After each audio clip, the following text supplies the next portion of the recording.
কেমন আছো সবাই? আসলে তোমাদের সাথে দীর্ঘ 5 বছর আমরা বিভিন্ন সময়ে বিভিন্ন বিষয় নিয়ে পাঠদান করেছি, কিন্তু আজকে যদি আমরা কথা শুনি যে তুমি তো এখন আমাদের মূল টার্গেট এই যে আজকে আমরা ক্লাস পার্টি করতেছি, তাই না? এই ক্লাস পার্টির সুযোগ আমাদেরকে প্রধান পারমিশন হচ্ছে আমাদের ক্লাস টিচার, তারপর আমাদের এই বিদ্যালয়ের সুযোগ প্রধান শিক্ষক, ঠিক আছে?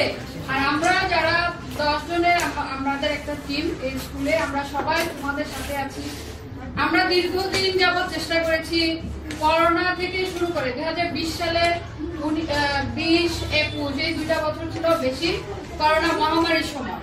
তোমরা ছিলে সেই সময়কার স্টুডেন্ট, তোমরা প্রথম এবং দ্বিতীয় শ্রেণীর ক্লাসগুলো তোমরা টোটালি করতে পারো না, যার ফলে আজকে তোমরা পঞ্চম শ্রেণীতে এসে আমাদের মধ্যে বিদ্যমান অনেক ঘাটতি তৈরি হয়েছে। তো আমরা চেষ্টা করেছি গত 3 বছরে তোমাদের সেই ঘাটতিগুলো দূর করার এবং সম্ভাবনাময় একটি স্বপ্নের বীজ বপন করে দেওয়ার। তো আমরা জানি না আসলে কতটুকু স্বপ্ন তোমাদের মাঝে আমরা তৈরি করতে পেরেছি, তোমাদের মনকে কতটা স্বপ্নের পৃথিবী গড়ার জন্য উদ্দীপ্ত করতে পেরেছি।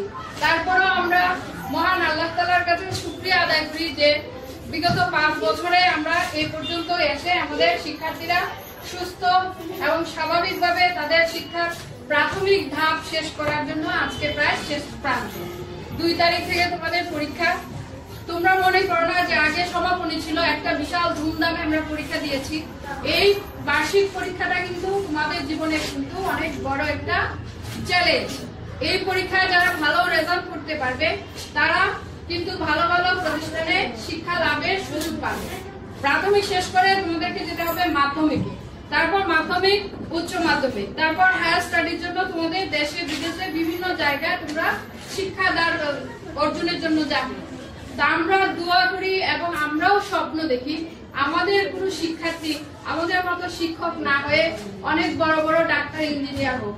কারণ সাম্প্রতিক যে বিষয়গুলো দেখা যাচ্ছে যে শিক্ষকদেরকে নিয়ে ট্রল করা হচ্ছে, কটাক্ষ করা হচ্ছে, তা আমরা চাই না যে আমরা যাদেরকে তৈরি করে দিচ্ছি তারাও যেন আমাদের মতো কটাক্ষের শিকার হোক। আর সবচেয়ে বড় যে বিষয়টা, এখানে তোমরা যারা আছো, এই যে আরিফ, কয়েস, সবাইকে সহকারে বলতেছি, আমাদের 45 জন স্টুডেন্ট সবাইকে বলতেছি, আমাদের সবার পক্ষ থেকে ভালো গুণগুলো তোমাদের মধ্যে লালন পালন করবে। আর যে খারাপ ছিল, যে খারাপ স্মৃতিগুলো ছিল, এগুলো আজকে তোমরা সেগুলো মুছে ফেলবে।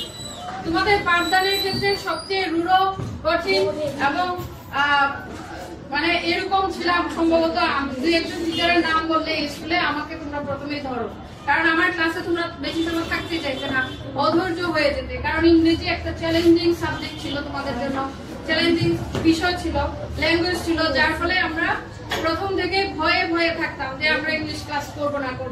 তারপরেও আমরা চেয়েছি যতটা আনন্দদায়ক পরিবেশে তোমাদেরকে পাঠদান করার জন্য। তারপর গণিতের আরেকটা বিষয় আছে চ্যালেঞ্জিং। বাংলা তো আমরা পড়তে পড়তে বা শুনতে অভ্যস্ত হয়ে গেছি, এই জন্য আমাদের কাছে এটা সহজ মনে হয়, কিন্তু লিখতে গেলে সবচেয়ে বেশি বানান ভুল হয় বাংলা, ঠিক না? ঠিক তো? আচ্ছা, যাই হোক, এখন তোমাদের বাকি জীবনগুলো আরো বেশি সুন্দর, সাফল্যমণ্ডিত হবে এবং তোমাদের সামনের অনাগত রাস্তাগুলো ফুলে ফুলে সজ্জিত হবে, সেই দোয়া এবং সেই কামনা করে আমি আমার কথা এখানে শেষ করছি। ধন্যবাদ সবাইকে।